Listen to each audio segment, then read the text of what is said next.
Salam alaikum, bonsoir à tous. Aujourd'hui on a un nouveau cours qui concerne la cinématique. Tout d'abord, c'est quoi la cinématique? La cinématique, c'est l'étude des mouvements du fluide ou du comportement des fluides sans tenir compte des forces qui leur donnent naissance. Ça veut dire quoi? Ça veut dire on va décrire le mouvement des fluides sans tenir compte des forces, ça veut dire sans étudier les forces qui provoquent ce mouvement. Donc, on va se baser principalement sur la description du mouvement. Donc, avant de commencer la cinématique proprement dite, on va faire un aperçu sur les méthodes de description ou les systèmes de référence. Donc, on a deux méthodes pour le référencement des particules fluides dans l'espace. Le premier, c'est la méthode de Lagrange. Donc, cette méthode consiste à quoi? Elle consiste à individualiser une particule fluide et suivre son mouvement tout au long de son parcours.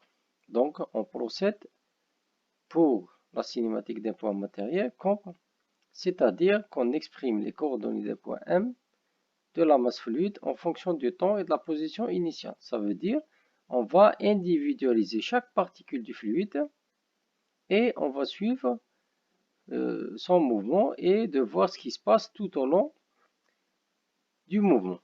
Donc, cette méthode-là est beaucoup utilisée dans la physique du point matériel parce qu'elle est vraiment adaptée, mais pour la mécanique des fluides, on va voir autre chose. Donc, on a dit qu'on va individualiser un point matériel dans l'espace. On va exprimer son mouvement en fonction des coordonnées initiales de départ x0, y0, z0 et en fonction du temps t. Donc, par exemple, on va suivre le mouvement de la Terre autour du Soleil.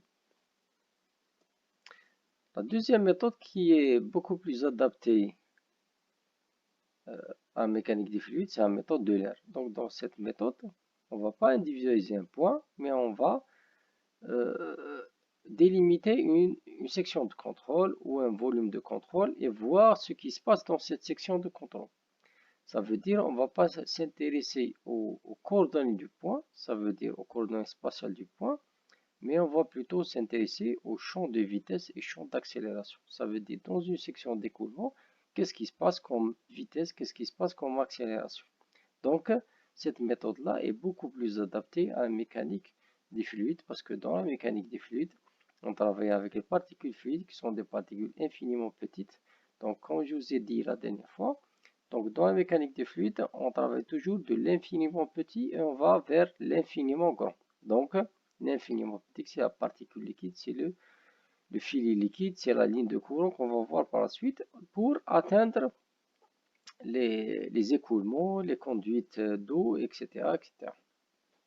Donc, on disposera des équations, du système d'équations qui décrit le champ de vitesse U, V, W. Donc, le champ de vitesse est fonction des coordonnées de la particule fluide dans l'espace X, Y, Z et du temps T, bien sûr. Donc, dans le schéma, on voit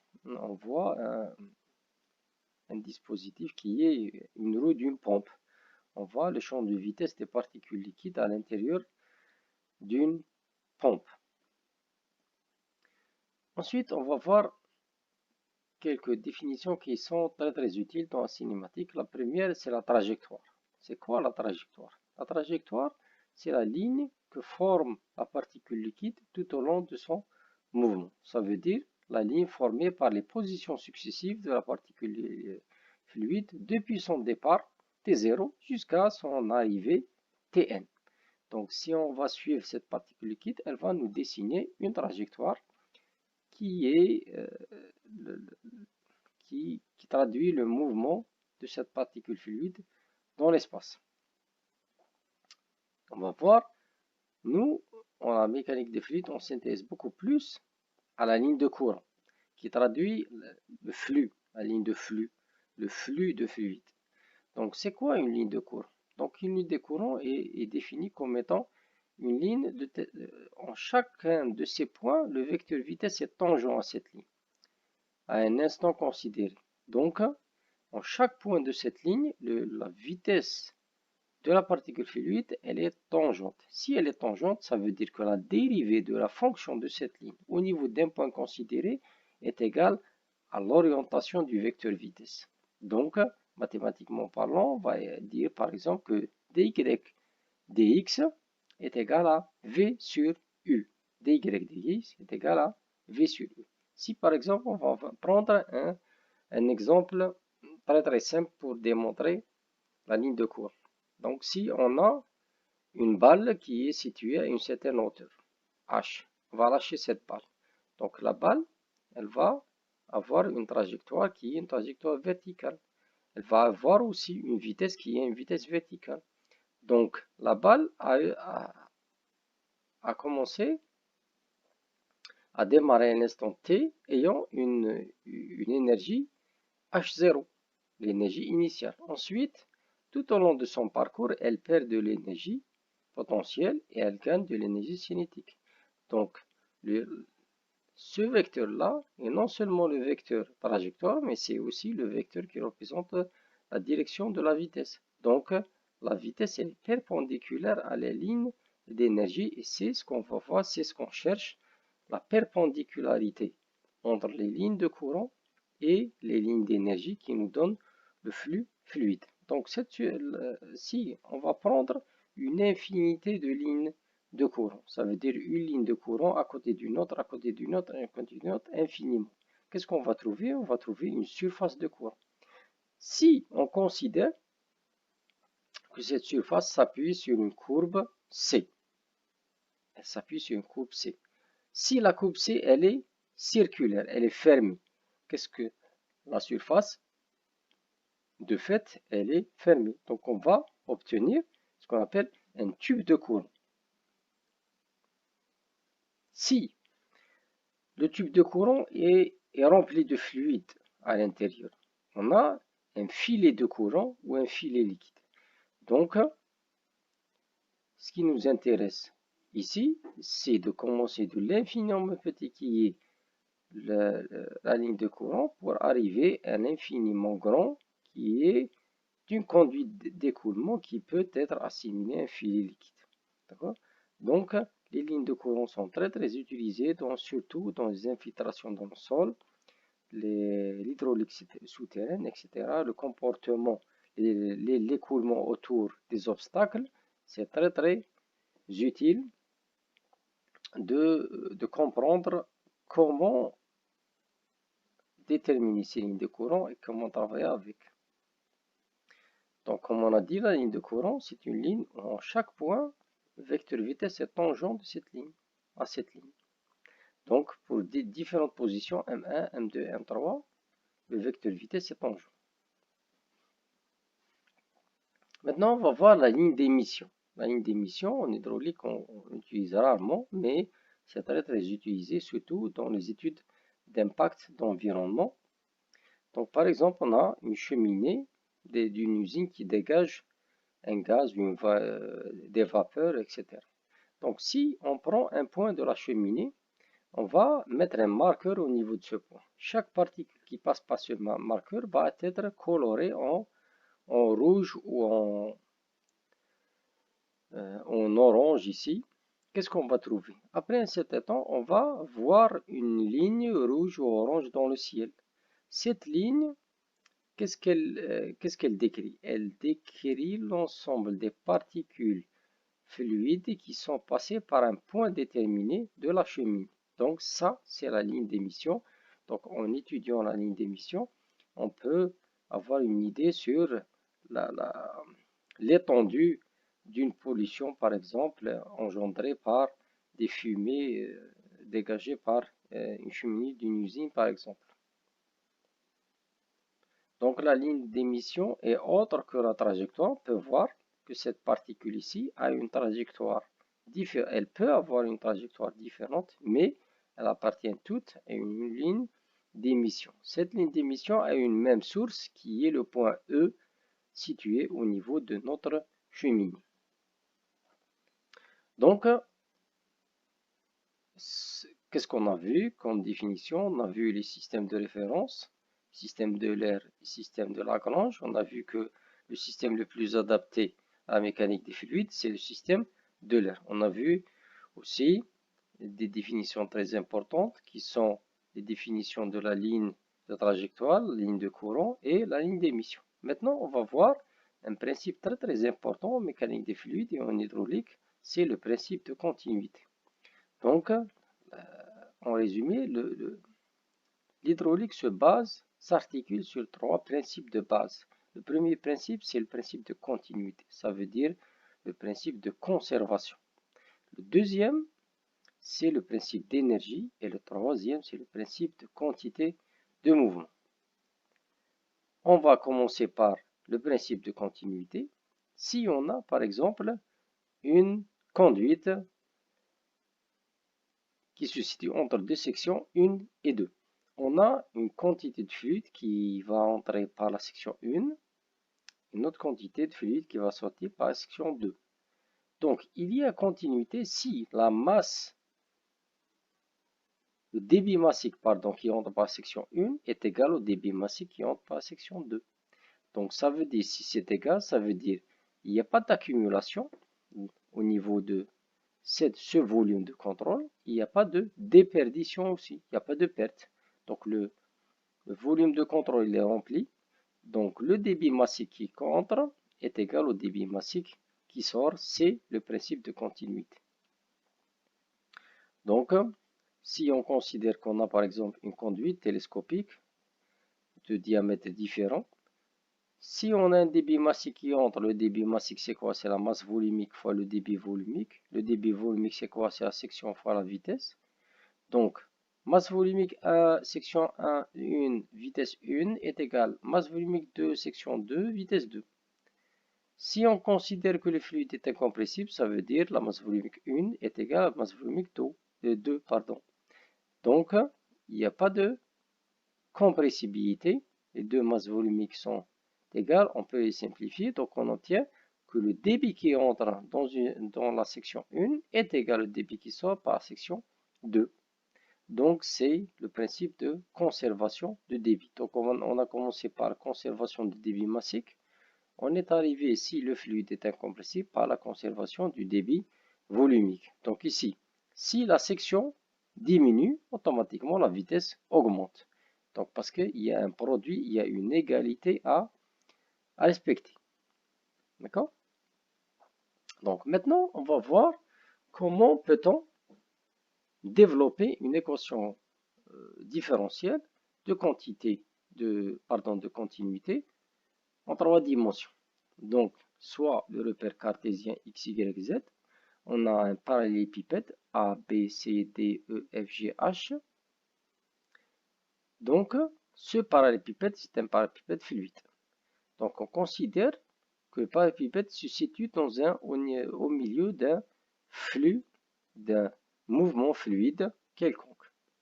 Donc, supposons qu'on a, donc ça veut dire, si il se situe au niveau d'un flux fluide, ça veut dire, si on a un débit massique qui entre par une direction, ce débit massique peut sortir il a trois possibilités de sortie.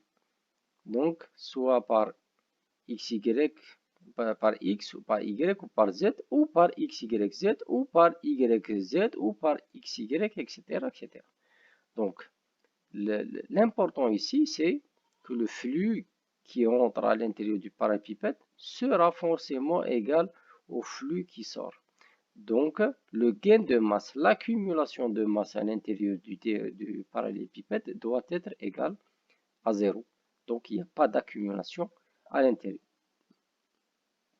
Donc, supposons qu'on a un débit fluide entrant par A, B, C, D. Ça veut dire parallèle à la direction X. Donc, c'est ρ, la masse volumique, fois le débit volumique. Le débit volumique, c'est la vitesse suivant x fois la section perpendiculaire à x qui est dy dz. La masse volumique qui sort de la face qui est parallèle à la face ABCD, c'est bien sûr le premier débit massique plus la variation du débit massique. C'est ce qu'on appelle le gain de masse. le gain de masse donc est égal à la différence entre les débits massiques qui entrent par la section A, B, C, D et le débit qui sort par la section E, F, G, H. Donc le débit, le gain de masse c'est d rho u dx, dxy, dy, dz. De même, on va déterminer le gain de masse suivant y, d rho v sur dy, dx, dy, dz. Et suivant z, c'est d rho w dz, dx, dy, dz. Donc, on a le gain de masse suivant x, suivant y, suivant z. Ça veut dire le gain de masse total suivant x, y et z est égal à la somme des gains de masse suivant les trois directions. Donc, on obtient ce gain de masse-là. Donc, puisqu'il n'y a pas d'accumulation dans l'élément fluide, donc le gain net de masse sera forcément égal à 0. Donc, on va mettre le gain de masse est égal à 0. Donc, puisque le volume n'est pas nul, ça veut dire on peut simplifier dx, y, dz. On obtient d rho u dx, d rho v dy, d rho w dz est égal à 0. Donc ça, c'est l'équation de continuité d'un fluide quelconque. Si le fluide est incompressible, on va voir ça par la suite. Donc si on est en 2D, ça veut dire xy par exemple, ça veut dire w est égal à 0. Donc on obtient d rho u dx, d rho v dy est égal à 0. Donc cette équation de continuité en général, pour pour un fluide incompressible, elle serait égale à du dx plus dv dy est égal à 0 en 2D, ou du dx plus dv dy plus dw dz est égal à 0 en 3D pour un fluide incompressible. Donc ça, c'est égal à quoi? C'est égal au divergent de v est égal à 0. Si le fluide n'est pas incompressible, il est compressible, on va mettre rho divergent de v est égal à 0. D'accord? Donc, les vitesses et accélérations autour d'un obstacle, on peut les voir ici. Soit la vitesse en n'importe quel point du fluide. Le champ de vitesse est défini par les composantes u, v, w, suivant le repère cartésien OX, OY, OZ. Donc, comme on a vu dans le système, la méthode d'Euler, système de référence d'Euler, les variables d'Euler sont u, v, w, ça veut dire f1, x, y, z, t, f2, x, y, z, t, f3, x, y, z, t. On a ici un cas d'un écoulement autour d'un obstacle. On voit ici la variation du champ de vitesse.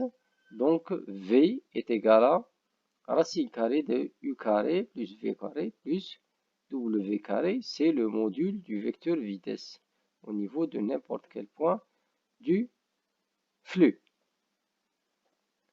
Donc, la vitesse, c'est quoi? La vitesse, c'est la dérivée de la position par rapport à t. Maintenant, l'accélération, c'est quoi? L'accélération, c'est la dérivée de la vitesse par rapport à t.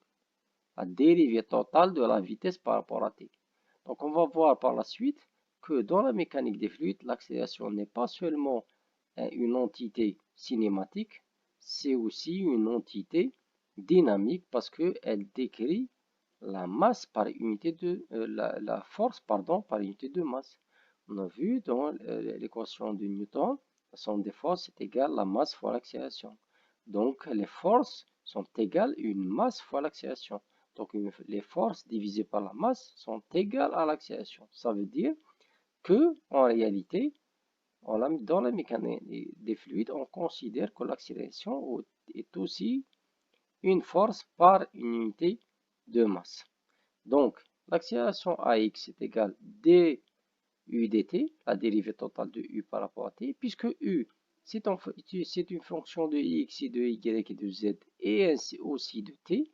Donc, on va passer de la dérivée totale aux dérivées partielles, du dx, dx dt, du dy, dy dt, du dz, dz dt, du dt, dt dt. dt dt est égal à 1, dx dt est égal à u, dy dt est égal à v, dz dt est égal à w. Donc, on va obtenir le champ de vitesse d'accélération, ax, ay, ax, ay, az, AX, AY, AZ, pardon. Donc, AX est égal U, DU, DU, DX, V, DU, DY, W, DU, DZ, DU, DT. Et AY aussi, U, DV, DX, V, DV, DY, W, DV, DZ, plus DVDT et aussi pour DZ. Donc, on remarque ici qu'il y a une partie des accélérations qui est fonction de l'espace, une autre partie qui est fonction du temps. La partie qui est fonction de l'espace, on l'appelle les accélérations convectives. La partie qui est fonction du temps, on l'appelle l'accélération locale. La somme des deux accélérations ici, c'est l'accélération AX et AY et AZ. Ça représente l'accélération totale ou le champ d'accélération d'une particule fluide. Donc, si on est dans un écoulement permanent, ça veut dire qu'il n'est pas fonction du temps, ça veut dire la dérivée de la vitesse est égale à 0. Donc, toutes les dérivées locales ou les accélérations locales sont nulles, on obtient seulement les accélérations convectives. Et on peut avoir le module du vecteur accélération est égal à x au carré, à y au carré, à z au carré. Donc, c'est un vecteur et on peut faire les opérations vectorielles qu'on veut. Maintenant, une entité qui est très importante, un vecteur qui est très important, c'est le vecteur tourbillon. Donc, le vecteur tourbillon dans la mécanique des fluides, c'est un vecteur très important. Donc, le vecteur tourbillon, c'est la vitesse de rotation d'une particule autour d'un axe. Donc, si on prend le champ de vitesse suivant, donc on a un élément de telle sorte que sur les faces dx, on a deux vitesses, u et u plus du, dz, dz. Sur les faces z, on a w, et ici on a w plus dw, dx, dx. Donc, on a dans un élément fluide, on a une variation de la vitesse u suivant z, on a une variation de la vitesse w suivant x. Je vous ai donné la fois passée un exemple d'une voiture qui a un problème de freinage. Par exemple, la roue droite freine plus que la roue gauche. Donc, si on freine, ça veut dire la vitesse de la roue droite diminue plus que la vitesse de la roue gauche. Donc, automatiquement, la voiture va déraper. Il y aura une rotation de la voiture autour d'un axe. Donc, c'est le principe de rotation, c'est le principe de tourbillon. Donc, si par exemple, on voit dans la nature les tornades, par exemple, s'il y a une différence de pression de l'air entre la surface terrestre et les couches supérieures de l'atmosphère, il y aura une montée de l'air de la Terre vers le haut sous une forme spirale qui va nous donner la tornade. Donc, tout ça, c'est des exemples de rotation autour d'un axe. Donc, si on considère que la vitesse au niveau de la face ici, dx, c'est la même qu'ici, il n'y aura pas de rotation, il y aura une translation. Si la vitesse ici, w est égale à la vitesse ici, il n'y aura pas de rotation, il y aura une translation. Mais, il y a une différence de vitesse, ça veut dire il y a une rotation. La rotation, comment elle se fait? Ici, on a une différence de vitesse fois un temps. Ça veut dire ici on a U, ici on a U plus du, dz, dz. Ça veut dire il y a eu un décalage entre l'élément ou l'angle ici et l'angle ici. Ce décalage est de du, dz, dz, ça veut dire la vitesse fois le temps. Ça, c'est le décalage. Donc, si on va considérer que ce décalage est un arc, donc tangente de l'angle ici, c'est quoi? C'est cet arc DU, DZ, DZ, DT divisé par DZ par DZ. Donc, c'est un angle. On va obtenir un angle. Donc, on va revenir ici. Donc, notre arc, U plus DU, DZ, DZ moins U, on obtient DU, DZ, DZ par DZ. Il nous reste DU, DZ. La même chose sur la face X, W plus DW, DX, DX moins W, DX. Il nous reste dW, dx. Donc ça, qu'est-ce que ça représente ici? Ça représente un angle tangente. Donc l'angle, si on va le diviser par le temps, parce qu'on a ici dt, on a divisé par dt, donc on obtient angle par temps. Donc on obtient vitesse de rotation. Et puisqu'il y a deux vitesses de rotation ici, une de la face dx et l'autre de la face dz, donc on aura, si on peut dire ça, une moyenne de vitesse de rotation qui est la vitesse de rotation autour de l'axe y, c'est oméga y 1,5 du dz moins dw dx. Donc vous allez me dire pourquoi on a mis le signe moins ici. On a mis le signe moins parce que la face ici, elle est négative. Donc, si on considère ça comme un triangle trigonométrique, cette partie-là, l'angle ici, se trouve dans la partie négative. D'accord? Donc, je répète, on a un arc ici qui s'est formé. Donc, l'arc divisé par le dz ici, ça nous donne la tangente, l'angle. L'angle divisé par le temps dt, laps de temps dt, représente la vitesse de rotation. Donc ici, on a une vitesse de rotation de la face dz. Ici, on a une vitesse de rotation de la face dx. On a deux vitesses de rotation. Ça veut dire la vitesse de rotation moyenne de l'élément, c'est la moyenne des deux. Donc c'est pour ça qu'on a obtenu 1,5 du dz moins dw dx. Donc c'est la composante du vecteur tourbillon par rapport à y. C'est la composante du vecteur tourbillon par rapport à y. Donc, de même, on peut déterminer la composante du vecteur tourbillon par rapport à x et par rapport à z. On va appeler la composante du vecteur tourbillon par rapport à x, on l'a appelé xi. Par rapport à y, neta, par rapport à z, zeta. Donc, le vecteur tourbillon n'est autre que la moitié du rotationnel de v. Et on sait comment déterminer le rotationnel à partir de la matrice qu'on connaît tous. Celle qu'on a fait dans les mathématiques des classes préparatoires.